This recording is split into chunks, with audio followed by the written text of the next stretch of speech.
Okey, LFL dikata serah bukti pemberi maklumat skandal Sabah kepada SPRM. Kita Lawyers for Liberty mendakwa menerima bukti itu daripada individu dikenali sebagai Albert yang ditemuinya semalam, dia kata. Okey, kalau ikut kan, dia kata dia serahkan bukti berhubung skandal pelobongan di Sabah pada Suruhanjaya Pencegahan Rasuah Malaysia, kata. Dan Latifah Koya maklumkan beliau menerima bukti tersebut daripada pemberi maklumat yang dikenali sebagai Albert. Kan? Dia mendedahkan menyerahkan rakaman video penuh dan tidak disunting yang mengandungi perbualan dengan wakil rakyat Sabah yang didakwa sebagai bukti rasuah. Okey, cerita pasal rasuah kat Sabah, skandal pelobongan rasuah pelobongan Sabah ni cerita dia.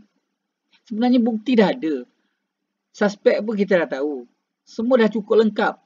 Tapi SPRM kata tak cukup bukti. Sebab apa? Once sokongan tak jatuh ke, kerajaan jatuh ke atau anything berlaku dekat Sabah, Anwar Ibrahim hilang jawatan dia sebagai Perdana Menteri. Ini SPRM ni ialah semata-mata untuk menjaga kepentingan Anwar Ibrahim je. Tak ada benda lain lah cerita dia. Kan? Fakta tu dah ada dah. Kes DBKL pun fakta dah ada, dokumen dah ada, semua saksi cukup dah, semua bukti. Tapi diserahkan kepada DBKL sendiri yang siasat kira rasuah dia. Sendiri yang siasat, bukan SPRM siasat. Tapi kalau SPRM siasat pun super teraguna jugalah.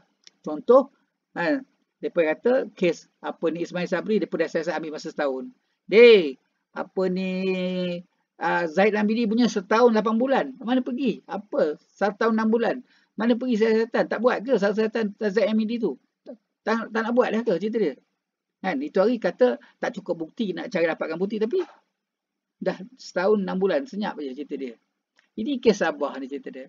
Kita sendiri pun tahu, semua orang tahulah. Benda fakta dah ada, lengkap semua. Bukti dah ada. Video dah ramai orang terima, orang tengok pun cerita dia. Tahu dah siapa-siapa yang terlibat. Siap dengan gambar muka pun orang tahu cerita dia. Kan? Yelah, Albert ni memang kita tak nampak. Tapi suspek-suspek yang lain tu semua kita nampak cerita dia. So, apa masalah dia? Nak siasat kau tak ada bukti lah, itulah, inilah SPRM cerita dia. Sebab kita tahu, tak lama lagi PRN negeri Sabah.